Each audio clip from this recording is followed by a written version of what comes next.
Hello, everyone. Today's game is from 1989 from New York City, Manhattan, with the white pieces.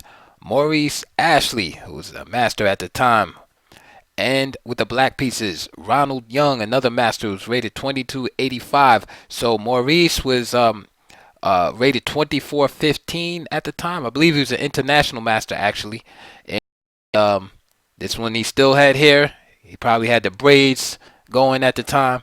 And with the black pieces again, National Master Ronald Young.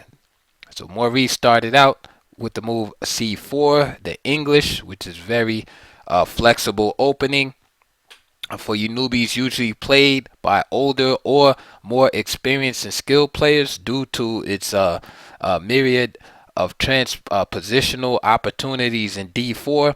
And one of my favorite things about the English is that you can avoid the Nimzo Indian defense. So if you know someone who's a specialist in the Nimzo Indian, you can avoid that altogether by playing C4. And the same applies to the Grunfeld defense. You can avoid that by playing the English, and its flexibility is one of the major reasons why many top players and world champions have used the English over the years because it just transposes to different lines. Okay, so you can avoid theory, preparation, outplay your opponent. It's really a great opening for patient and players with a deep chess understanding. Ronald Young played the classical response e5, knight c3 from Maurice, knight f6, knight c3, knight c6, e4. So we have this four knights variation of the English, and now with the move e4, we transpose into what is popularly known as the Botvinnik variation of the English. Now with the pawns on c4 and e4, what we have here is basically a reverse variation of the Marazzi bind in the Sicilian, um, or some type of Marazzi bind, like a relative of it, with those pawns on e4 and c5. Um,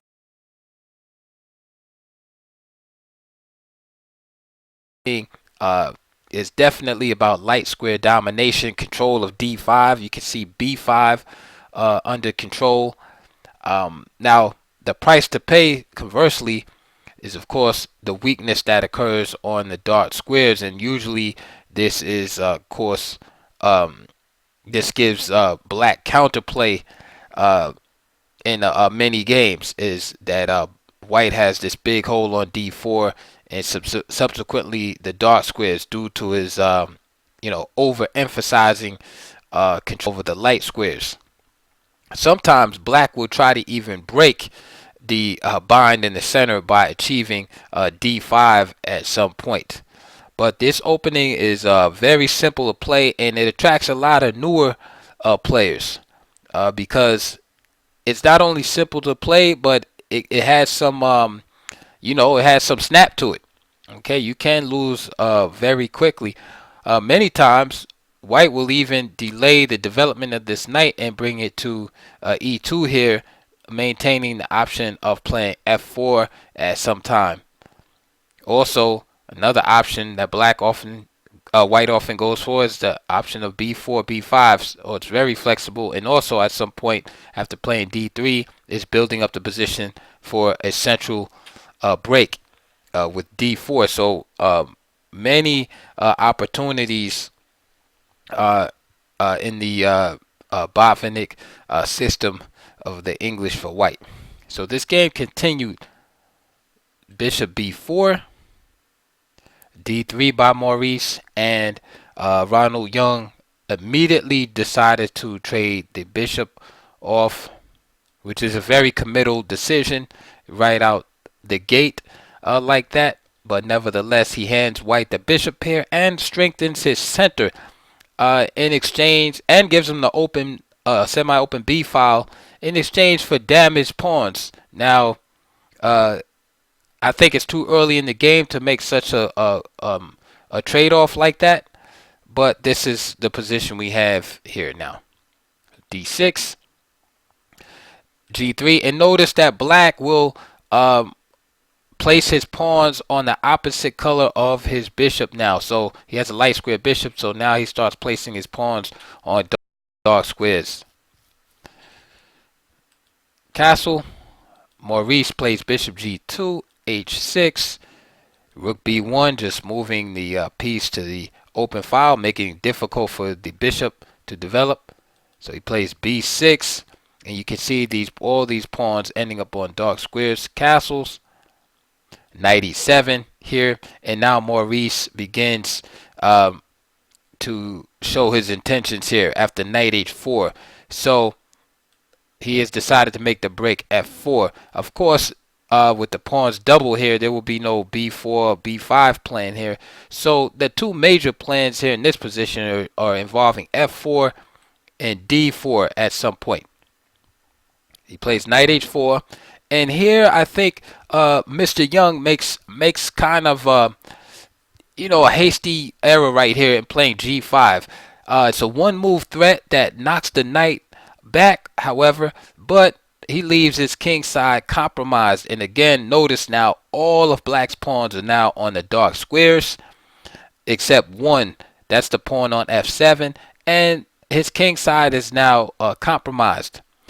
Furthermore, the fact that he has all his pawns on the dark squares, how is he going to protect all of the light square weakness that is left behind? Yes, it's true he has a light square bishop, but that bishop cannot be everywhere at the same time. Maurice does what most of us would have done, simply move back, and now he has the target g5, where he can work to play a move like h4, h5. H4, H takes G5, for example. So knight D7 by Mr. Young. He anticipates this idea also and plans on playing F6, again putting another pawn on the dark squares. Knight E1. So here's Maurice planning to break the position wide open. Knight C5. And now F4, F6. Okay, and now here we can show the flexibility of the Botvinnik system. So we already see that f4 has been played. Black right now strong points to position, and at this point opening the position with an exchange, say for instance f takes e5 or f takes g5, at this point may allow black to alleviate the pressure in the position a little bit by some exchanges down the f file. So what Maurice does is he just waits. He leaves the tension in the position. He waits, and he's going to build up. And this is the idea behind rook b2. See, before opening up the f file, he wants to put more firepower on the f file so that when that file is opened, it is very dangerous for white. Right? He just doesn't want a bunch of pieces traded off. He wants to be able to control the f file and use it to penetrate further into the white position. And this is why he plays rook b2. After all, this rook is not really doing anything on the b file, so he moves it to the second rank with the intention of playing rook to f2. His position is so good at this point that he can even play d4 here. The e pawn is well protected by the bishop, and he would just knock that knight away to say e6. Another option is queen h5, just simply again exploiting the situation of the light squares, threatening the h6 pawn. However, in a good position, Maurice opted for rook b2, which is not bad either. Mr. Young plays the move bishop e6, and although he is developing, he is not really haven't properly taken into consideration the danger of his light square weakness. So perhaps queen e8, at least for the time being, preventing queen h5 is a little better. So he plays bishop e6 here.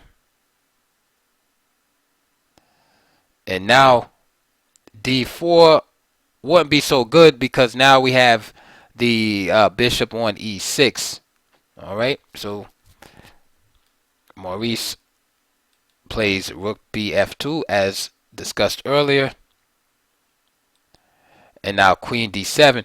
And now what this does is this deals with the idea of f takes g5 followed by bishop g5.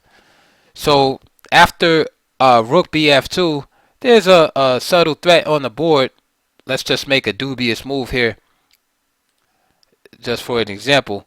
The threat on the board after rook bf2 is simply f takes g5, h takes g5, and then bishop takes g5. Alright, and of course, if f takes g5, rook takes f8 check, queen takes, and winning the queen. That's the threat on the board after rook bf2.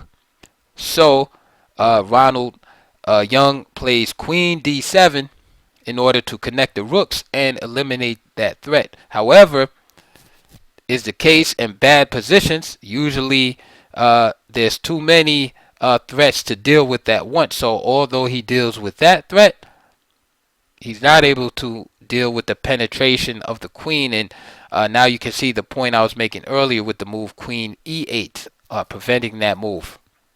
And now you can see the price that has to be paid for putting all of your pawns on the dark squares in this position.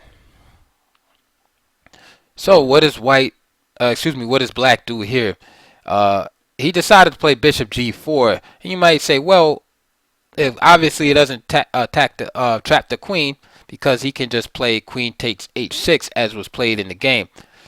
The other logical move is king takes g7. However, white will simply end up winning 2 pawns here.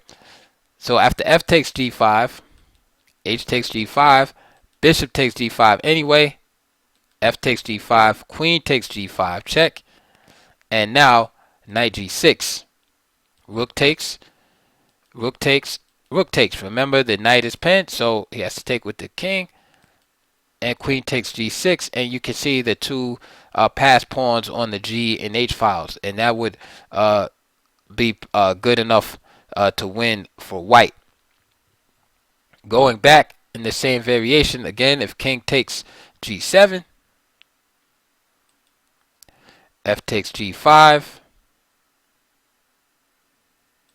h takes g5, bishop takes again, f takes, queen takes g5, and let's say he didn't want to move the knight there, then he would simply lose these rooks because the rooks are doubled up. And again, that shows you the importance of preparation, before opening the file. The power of these doubled rooks cannot be underestimated. So the king is forced to stay close in order to prevent loss of material, and this is why knight e6 is forced, leading to that position where he's 2 pawns down.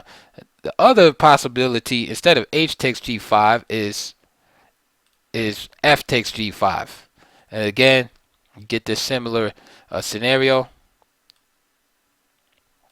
The rooks come off, and now you just capture here. Queen takes, maybe king e8, and bishop takes g5, knight g8, and queen here, and you can play a move like queen e2. Again, you had the same scenario with the 2 pawns running up the side of the board here. So this is why black played the move bishop g4. All right, so he gives up 1 pawn here after queen takes h6. Now he plays e takes f4, g takes f4, knight e6, and black's whole idea here is to try to keep the position relatively closed, of course.